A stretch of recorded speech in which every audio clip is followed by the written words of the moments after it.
Mga puso, masobra naman 2 pesos ang saka sa kada kilos ng LPG sa imbukadas ng tuwi. Dugang nga para sa anon sa mga konsumidor. Yaring balita.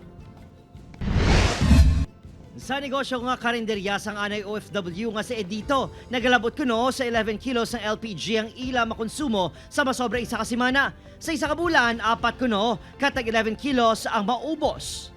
Imbukada pa lang sa Enero 2026, naglabot na sa 2.18 pesos ang saka sa kada kilos ng LPG ganing imbes 1,120, naglabot sa 1,150 ang iyagin pa nga budget para lang sa LPG. Dako ng buhin. Dako, sir, sa mga amuling amon, sir, dako ng buhayin sa amon, sir.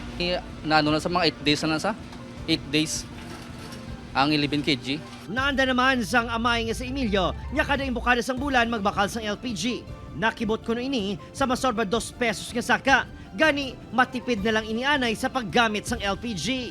Oo, last ko nga bakal, 120, subong saka 30. Gani, tani, makuanan man nila, matutukan man nila ang parte sa mga ano na para hindi matamaan mga konsumidor.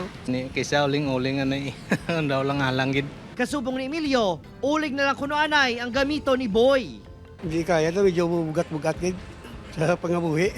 Sa sining nga baligaan, may pagsaka man sa presyo sang iban pa nga sizes. Ang 2.7 kilos nga LPG tank nga sadto 330 pesos, nahimo na nga 340 pesos. Ang tag 22 kilos nga tangke nagsaka sang 50 pesos, nga sadto nagabili sang 2,040 pesos.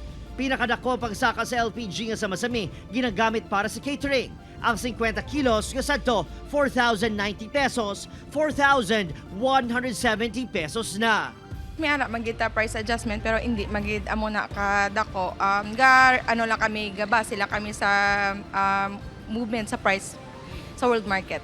Gina-inform na ginamon sila nga may ara kita sir, gamay na gid nga changes sa aton nga pricing. It's because sa world market may ara man sang changes. Samtang epektibo buwas, may rollback naman sa presyo sang gasolina. Sunod sa Department of Energy, maganubo sang 10 sentimos ang kada litro sang gasolina. Samtang may pagtaas naman sang 20 sentimos sa kada litro sang diesel kag 10 sentimos sa kada litro sang kerosene. Adrian Cretos, 1 Western Visayas.